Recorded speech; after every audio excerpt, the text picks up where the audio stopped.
Reverend Dr. Frederick G. Sampson and the Tabernacle Missionary Baptist Church family, friends, fellow Africans. I know that the term fellow Africans may stun some of you today, particularly now that you are celebrating the 32nd Founders Day luncheon. But I said African very wisely because one time this institution and all of the other black institutions, and I hope that you forgive me for the term black because many of us have passed that stage. But nevertheless, I said black because I think that if Jesus was here celebrating, you would actually have to say the same thing. Unless we do not know where Jesus came from. I was reading a book and I wanted to know what should I tell these people when I come, and I noticed that the vast majority of the people here are women. And I noticed that the pastor must be very busy because everybody here is Mrs. Somebody. I was trying to figure which one I'm going to take home, but I can't take home any. But then it says, don't mess with the sheep until you check with the shepherd. Watch.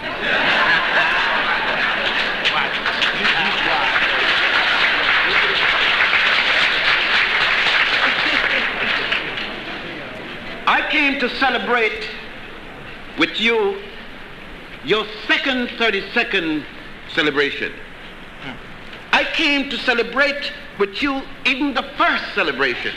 The first celebration of a person who later at Calvary became the deity of your religion. I came to celebrate because when I was looking in the book today, there was a song that came by my mind and it shocked me. It says, "Make me whiter than snow, Lord." I wonder how could that be, looking as I do. And then I looked in the picture, I said, I want some pictures to show the people what I mean. And so I got all the picture Bibles, and I couldn't find one looking like me, not even an angel. And I said, well, wait, now I better speak to my people about a little few things. It seems it says somewhere in the book he had hair like lamb's wool. Well, I know you don't know who I'm talking about. That's why you're here. And then I read the book again, and it said his mother brought him into Africa. Of course, your book don't say Africa. It says Egypt, but the last time I saw Egypt, it was still in Africa. Because Herod was about to kill him. And then I said, let me go back further and deal with this thing that you're here to celebrate. And then I came to the point where it says the 10 Commandments by an African named Moses. His religion being Jewish. And somebody said to me, what do you mean an African named Moses? There was only one Moses, the black Moses, Isaac Hayes. And I said, I am speaking about the only kind of Moses mentioned in the book of Exodus, an African born in the city of Goshen, on the Nile. And so I said, it's easy for me. I'm coming, actually, to a homecoming celebration. Now, I'm not going to mess with theology. I'm not going to mess with that. Got a man here does that very well. And like they says, when you go to court the daughter, don't mess with the mama.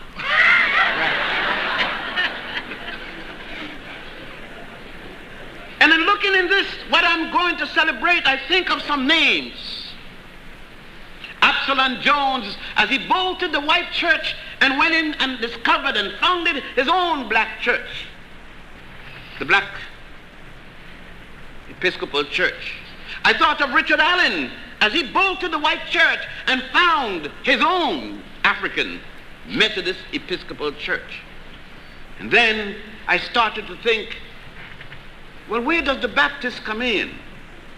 And I remember the name Palmer, when Palmer said, yes, there are black churches, but they do not speak to the little fellow no more than the white church. So I will start the Black Baptist Church so I can speak to everyone.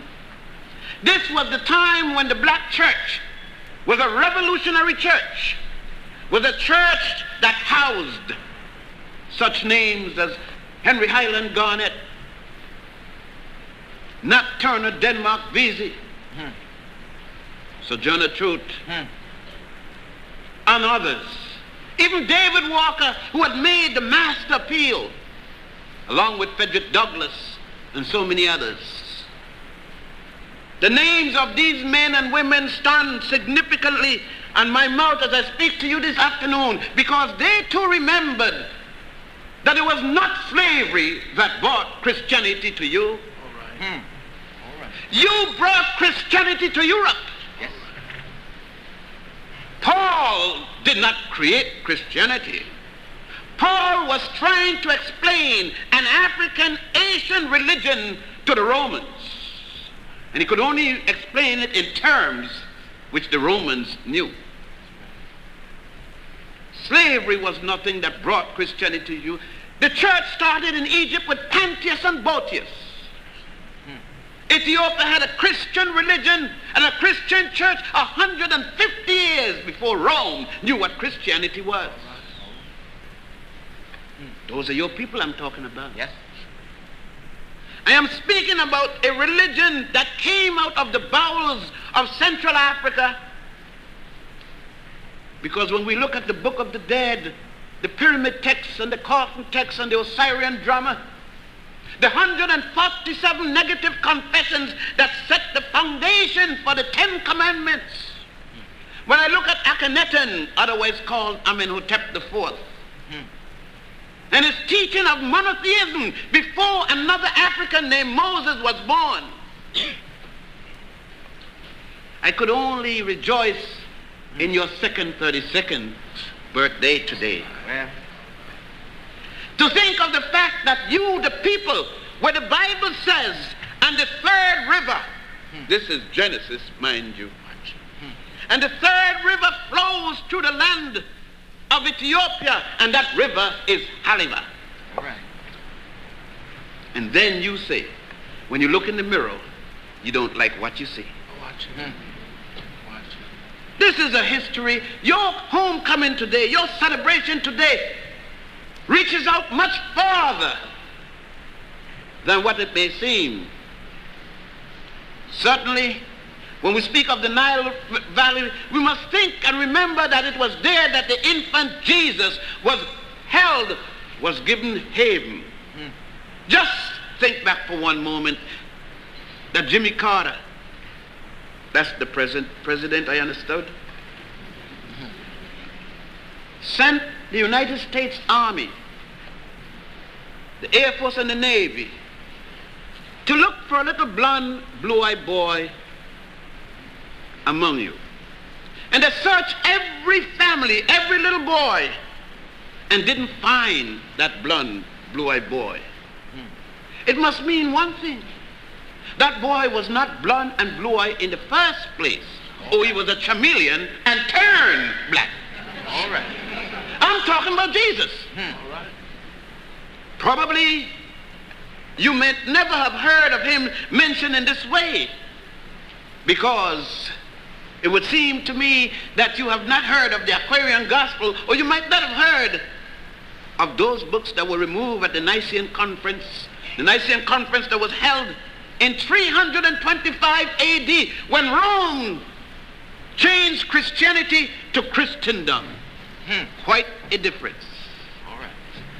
One has to remember, as I look around and see these beautiful women, I remember three basically precious black women like yourselves. Those who were the first to die in the name of Jesus. Three African women from a place called Carthage, now called Morocco. Felicita, Nymphano, and Perpetua. the first to die in the name of Jesus the Christ. Look what I said, the Christ. The Romans had not yet stopped saying the anointed. We used to say Jesus the Christ, Joshua Christus. The Romans changed that. They couldn't understand what we were doing at all. They couldn't understand any more so that they told us that they give us philosophy, that the Greeks give us philosophy, when in fact there wasn't a single Greek in history until 833 when Homer wrote the Iliad and the Odyssey. All right. And Homer said that even the god Apollo and the god Zeus came from Ethiopia. All right. In other words, the Europeans were saying that those of us who now are like the invisible man were the ones who even brought them the concept of a God. They say that African people, that we do not have philosophy. All we have is the blues. No, beat the blues now. It's very good. Sing it sometime. But they forgot that from the first so-called Greek philosopher Thales to the last of the Greek philosophers, Socrates, and the center one, the most noted of them, Socrates, came to Africa, to your ancestors and mine, to learn philosophy, only to go back to become the father of it. It's no different than Benny Goodman goes to Duke Ellington to learn to play jazz and become the king of jazz. All right.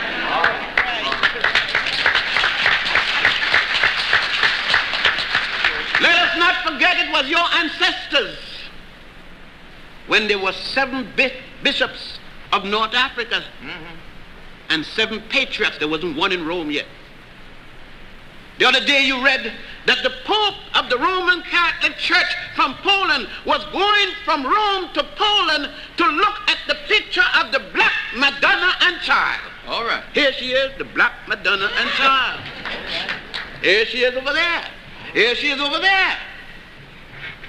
The Pope was going to look at the statue of the Black Madonna and Child.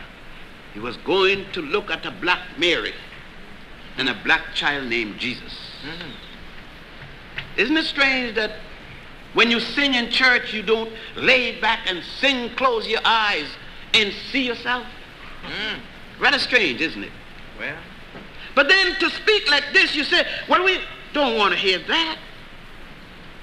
I can't say it because we're in a church setting, but you know, they say a nigger ain't. Well. Let's leave it like that. And why would we say that? We say it because this part of our history we do not know. Thus, the people who gave to the world Christianity is now being told that it's only slavery why they got Christianity. The Bible did not say, and Rome shall stretch forth her hand unto God. It said, and Ethiopia shall stretch forth her hand unto God. Huh? We are celebrating the 32nd birthday. Let's celebrate it all the way. Let's go to the Grand Lodge of Luxor, where your ancestors and mine started the concept of religion, of the deity, when they started to conceive that man could not be here solely by himself. Automatically, just drop out of space, that man must have had some sort of a physical as well as a spiritual beginning. And it's along the Nile that your ancestors decided, and from there at the Grand Lodge of Luxor, in what was then called the mystery system,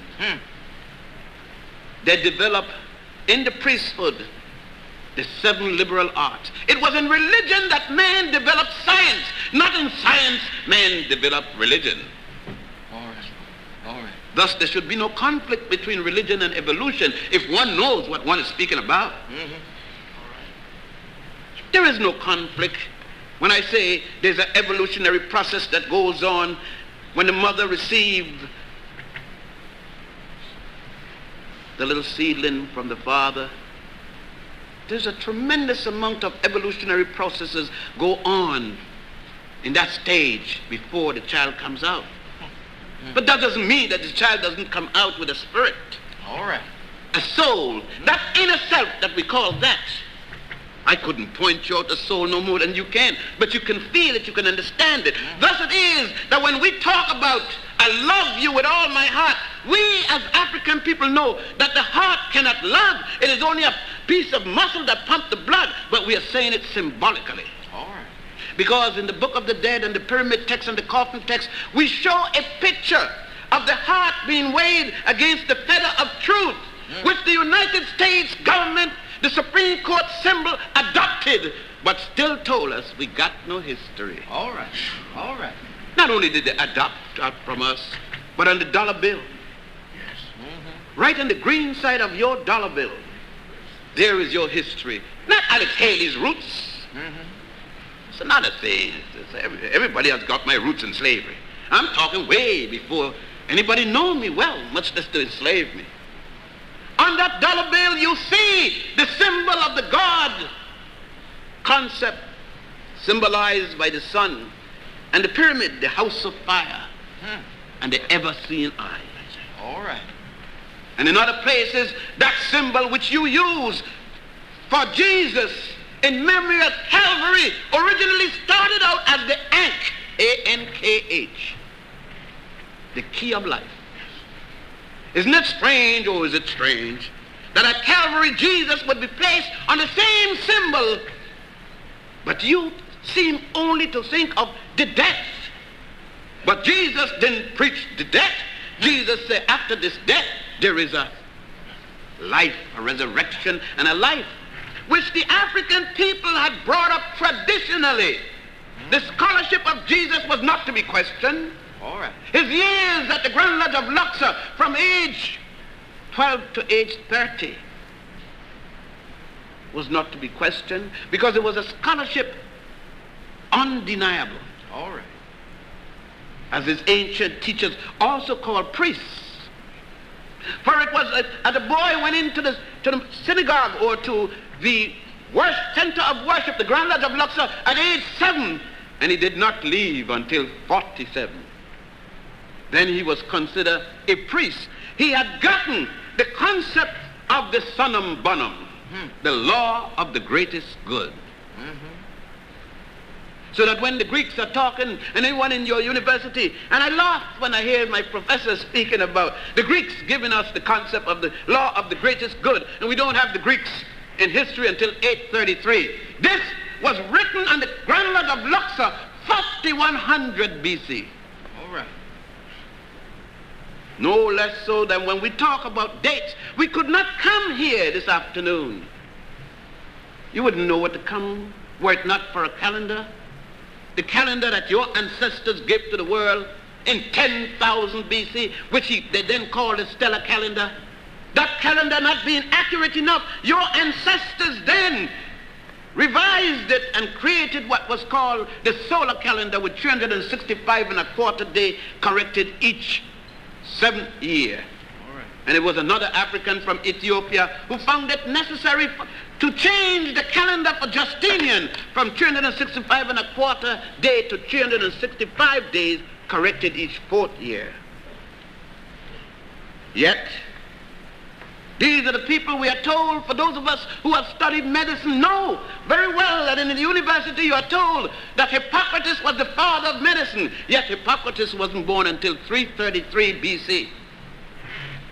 And when we see Hippocrates for the first time, he is in Africa, in Egypt and Nubia, studying medicine.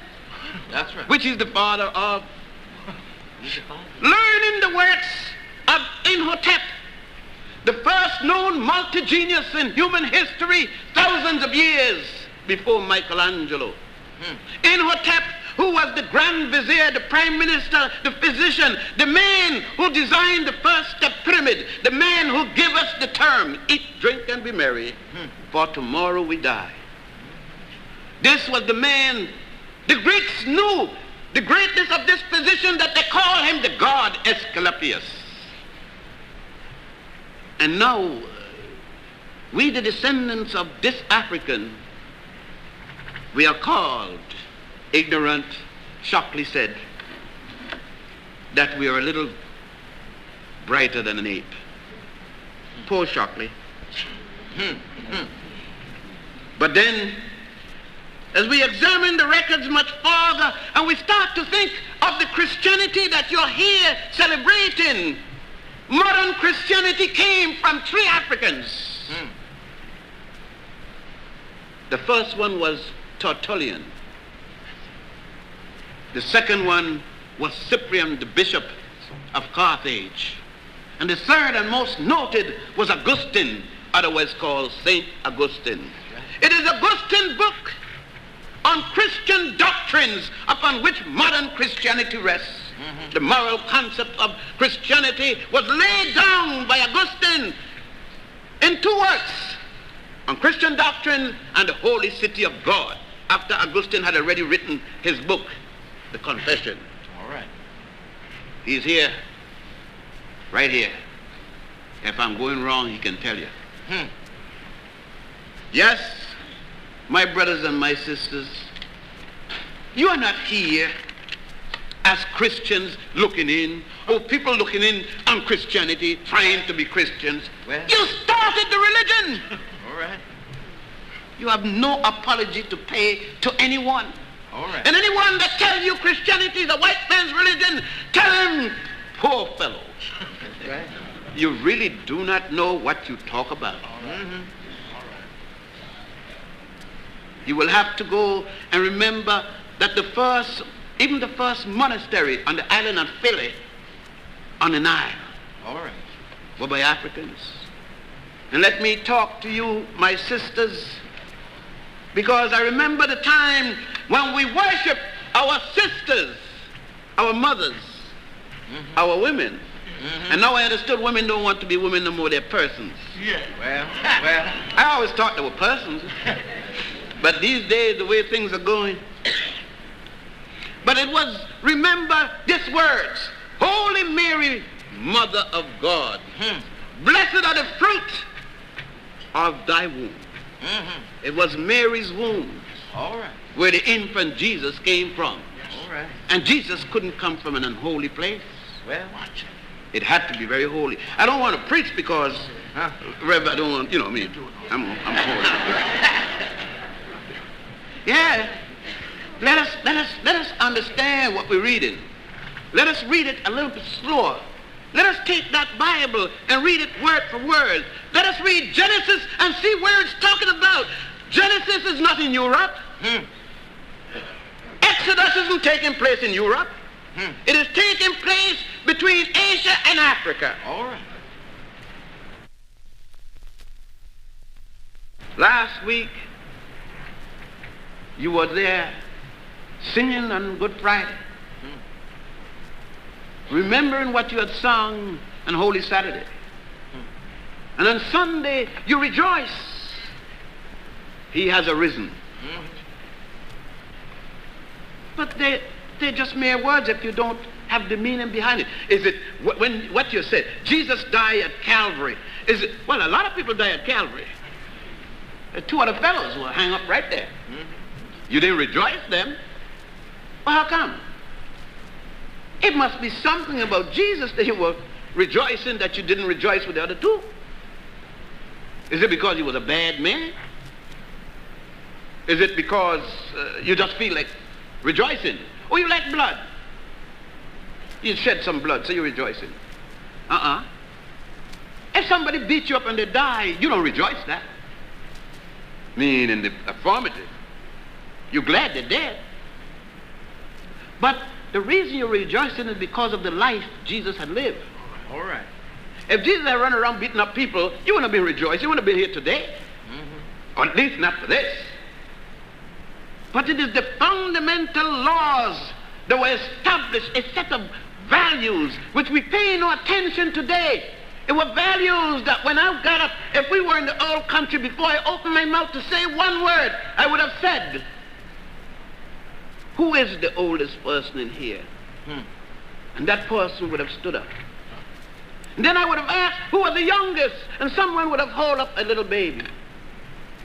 But I didn't ask it today because the oldest wasn't going to stand up. All right. Because nobody's old anymore. The honor of age in the ancient culture that your ancestors brought about There's no more honor of age, because now we are hearing about 17-year-old boys raping 82-year-old mothers. Yes. And you ask the question, it is because you no longer feel, you no longer want to sing the spiritual. You said it's passé, but you could sing Beethoven, Bach, All right. Kant, and all of them. All right. You can strain yourself trying to sing them, but you can't sing. When I'm dead, I want to dance all over God's heaven. Yeah. Can't sing it. Cause, them was them old things, man. I sing them things like that at all. But those were the old things that kept us together. All right. They were the old things that came down from a tradition which gave Europe, the same Europe that captured us, the same Europe that forced us into slavery. Let us not forget that it was the Roman Catholic Bishop Martin V in 1506 who commissioned Bishop Bartolomé de las Casas on the island of Hispaniola, now called Haiti and Santo Domingo, to place us in slavery. Not because we were not intelligent.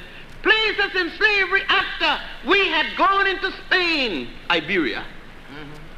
We had placed into Spain even the bath, the common bath, bathing your skin. And then we introduced the underwear. But more than that, we had given to Europe, Europe's first university, the University of Salamanca in Spain. We had been in Iberia for 774 years, from 711 to 1485.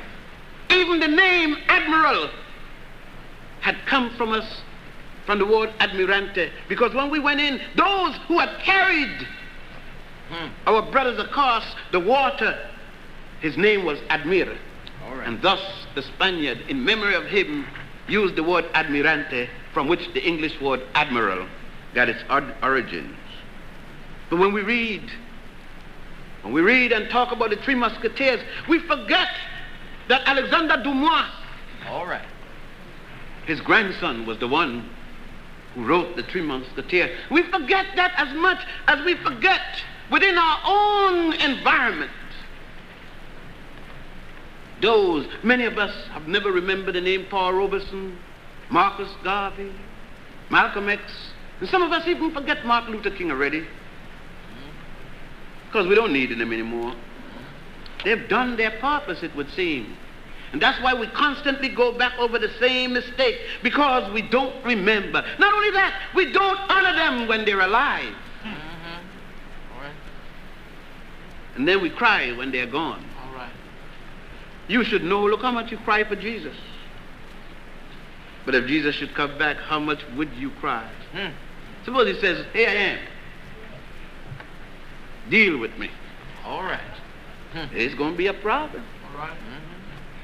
Because they said, many who say, yes, Father, may say, where is this guy going? But then we have to understand it. It's part of it is the dictum in which we deal with it. Part of it is in the grammar in which it is in the book. Let us deal, for example, with the proverb, and let us deal with the book of Solomon, the Songs of Solomon, chapter 1, verse 1 to 8. Makeda, otherwise called the Queen of Sheba, is in Palestine. She's said to be the most beautiful woman in the world. But let us look at the book. Let us look at the translation that is used and see how they even inserted their racism in there. She says, ye daughters of Kedar, look not upon me because I'm black. No, there's no way in the world that the most beautiful woman in the world, Well, her bodyguard is bigger than Solomon's army. Bad sister.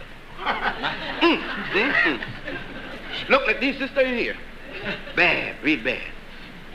And she going up there with her bad self. Oh yeah, professors, I'm still one of the brothers, I'm PhD don't stop me from being a brother now. Many of you forget that, when you get them PhD and things move from the neighborhood and all that kind of stuff, and don't want to come back and see us and so forth. And you telling mama, you splitting your infinities. Yeah. All right. And mama says, I'll split you.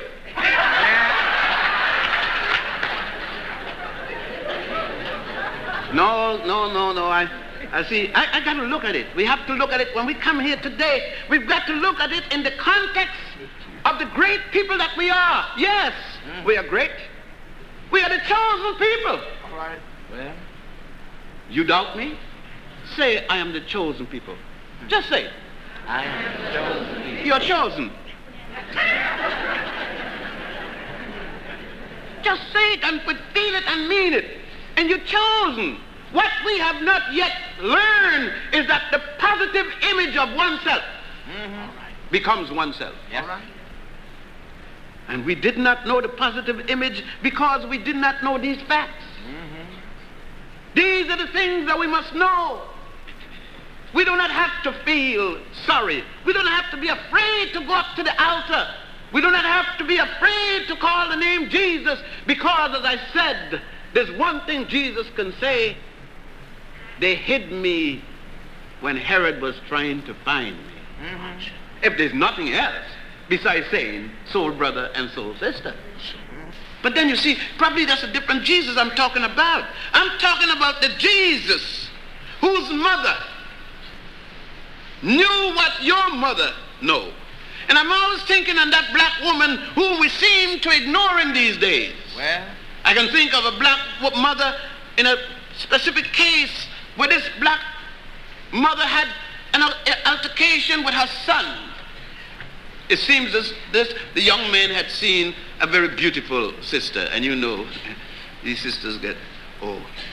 But anyhow, and the sister said, look man, if you want me, you gotta come across big. Because I got about 2,000 guys hitting on my door. And you ain't much. And why should I leave those fellows to mess with you? And he says, well, I want you. They just fooling around, but I deeply need you. I think I can't live without you. And she said, well, I tell you what, it's like this. You got a chance, providing that you cut your mother's heart out and bring it to me. And the fellow said, man, I can't do that. I can't. That's asking me to kill my mother. She says, well, you want me, don't you? And the sister was looking real mean, real good, you know what I mean? Looked like mean Geraldine.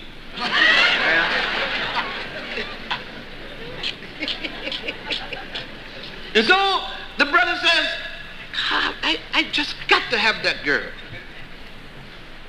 And he says, well, I guess if I sharpen the knife real sharp, Mama wouldn't feel it too bad. And Mama's done live a long life already. I'm entitled to live anyhow. So she went up to the girl, and the girl said, well, look, I'll make it a little easier for you. If you go down to the precinct, can you imagine it's a black brother, go down to the white precinct, and you go down to the precinct and beat up the sergeant of police. Probably I'll marry you. And so the brother went down, beat up the sergeant of police, beat up the lieutenant of the police, and the next day you saw him, he was banded everywhere. But he couldn't get to see the girl, and the girls forgot about it. And 10 weeks later, he's back there, bandaged up all over. He said to her, oh, I want to still love you. And she said, what happened to you? He says, look, I went to beat up the police. I did. She said, but I don't want you looking like this. You still got to cut your mother's heart out. So the brother went, got the knives, said, I got to have the girl, I'm sorry. And so he went into the house tiptoeing with a nice knife sharpened everywhere. And his mother said, Johnny, that's you? And he said, how she knows that's me? How you know it's me? She says, I could feel your toe, boy. I know you. I had you before everybody else had you. I know you. I know you in the dark. I know you any place. I know your footstep. Yes. I know your voice. I know you when you even scared and I'm not near you. I know you when you were going to cry and I was in the next door. I know you when you wet your pants and you didn't cry. Well, because I changed it. The boy says, she just jiving. And so the young man creeped in when his mother lied down on her back, and he plunged the knife in her chest and cut out the heart. It was late at night. And he ran out the door. And when he ran out the door, he stumbled. being in the evening, he couldn't see too well. He was feeling for the heart and he couldn't find it, and suddenly, squish, he found the heart and squeezed it, and the heart cried out, son, did you hurt yourself? All right. All right. And I think about, when I look at these sisters here, mothers, it reminds me of Mary when she went to the innkeeper. There wasn't a room. When she wanted some food, there was no food. And then I think of when Mother's Day is coming, and we black brothers are going to wear all kinds of roses. Well, White, red, technicolor. And how many mothers really see us, even know where we are? But that day we're going to show all kinds of different things. And then you have to understand the culture from whence we came, that it is that culture, whether we're talking about the University of Jenne from the ancient empire of Ghana, or whether we're talking about the University of Sankore in the ancient empire of Mali, both founded by us as we performed the first successful surgery to remove the cataract in the human eyes. No. Today I come to you. Suppose I was not a Christian. Suppose I was not a Jew. Suppose I was not Muslim. And I came into you today and said, my brothers and my sisters, I am without food. well, Would you have said to me, have a plate? Jesus would have. well, Because they told me some woman went up at the well. He said she was bad news. She'd been, distributing a few little things around the place. And somebody came up and said, hey, JC. And you see what that woman doing? Well, of course you want to hear, rather thou thine. No, that's Shakespeare. That's Shakespeare wasn't around when Jesus was around. So we're talking the language we understand. Say, JC, man, look. This woman, selling a few little things down the street. That's where you fellas stoning her. The one of you that ain't got no bad character. well, No, throw the next stone. That's what they told me. And this is why again, the basic philosophy of your ancestors coming in the teachings of Jesus. Jesus is speaking to a people from a culture which he knew, which he grew up in, which he was born in. An African, Asian culture. all right. It is on Mount Sinai in Africa. Otherwise Mount Horeb and the Sinai Peninsula, that the God found it necessary in 1196 BC to call Moshe, otherwise called Moses, after having his fight with Ramesses II, the son of Setai I. And there he said, here, Moses, these 10. It isn't 10 commandments in your Bible. There are 147. Read them. Those are the 10 most important ones. Go read them. 147. But the 10 most important ones coming out of that depth of the negative confession. In closing down, as I look at you, next year, I don't have to be the speaker, but if you don't invite me, I'm going to be very mad with you. I heard a lot of you do some mean singing, and if there's one thing sisters could do, man, they can sing. You know, here today. And then some others I ain't here, but I've been slipping one day, and here I understood I got to come real early. But since Reverend and I are good friends now, I ain't give him a back room there, brother, and we could come out together. You know how it is. I mean, you save a space for me, Take care of me. You know how it is. Now, my brother here has been doing pretty good, too. It's been real pleasure to talk to you. But it's been a greater pleasure to have fellowship with you. All right. To come from Ethiopia, East Africa, to meet with my brothers and sisters. to understand that no more can they tell you or me that we have nothing in common. Well, No more can they tell you and me we don't have a relationship. We've been here too long and I've been there too long. No more can they tell us the Tarzan and Jane story and the little black Sambo story. all right, all right, No more can they tell us they have to send missionaries to the savages in Africa. all right. Because, you see, we've peeped their whole card. All right. And we got deuces flying wide. All right.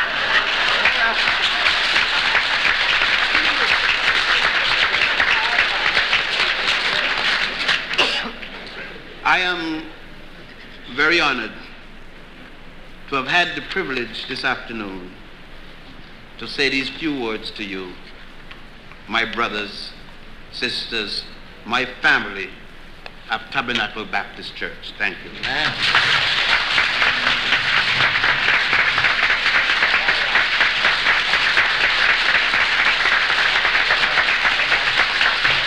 We can do better. We can do better. Everybody, we can do better.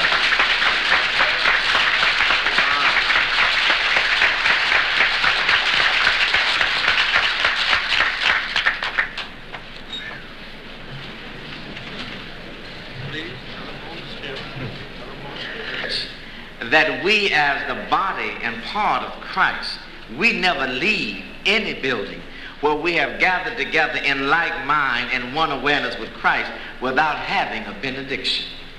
We know that we stay here until the word from heaven comes to dismiss us.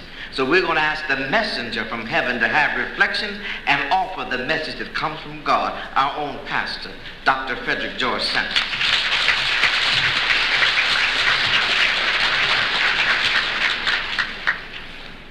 You have just heard more history Amen.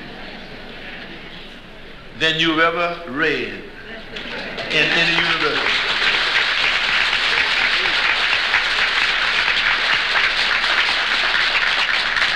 A lot of people are not aware that I was appointed on the executive committee of the International Year of the Child and also chairman of the education department. And I made an observation. I said, I'll take a chance. I can't bet because I'm a preacher, but I bound you. If you find anywhere in America 25 pages devoted to positive reporting of black people anywhere, I will give you a year's salary.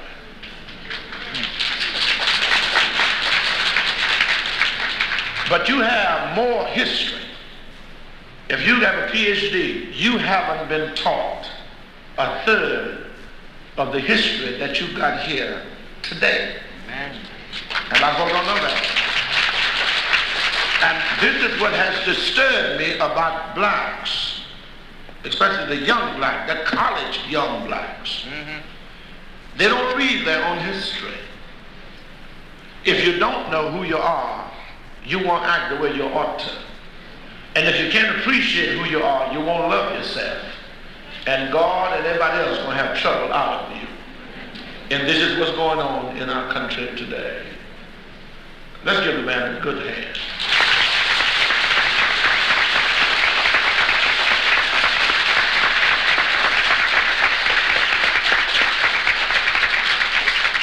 Now you've had a lot of people who gave themselves this day.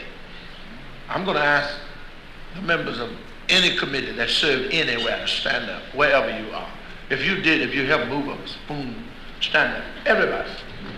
Everybody. If you did anything to help put this together, stand up all over the place. Stand up. Those who work, stand up. All right, now let's say thank you to them. Let's say thank you. Let's say thank you. You have just heard a profound lecture delivered by Dr. Yosef Ben Yakin to the Cirrhosis Guild of the Tabernacle Baptist Church in celebration of their 32nd annual Founders Day Luncheon. These women have set themselves apart to help create economic stability, academic stability, and spiritual stability for young people throughout the country. Their thrust is to involve themselves in elevating their minds, their souls and the hearts of all young people. Mrs. Maud W. Scott is presently the president of the Cirrhosis Guild. I am Reverend L.D. Lester, the director of the weekday activities. This has been a great day. Thank you for coming and being a part of this day.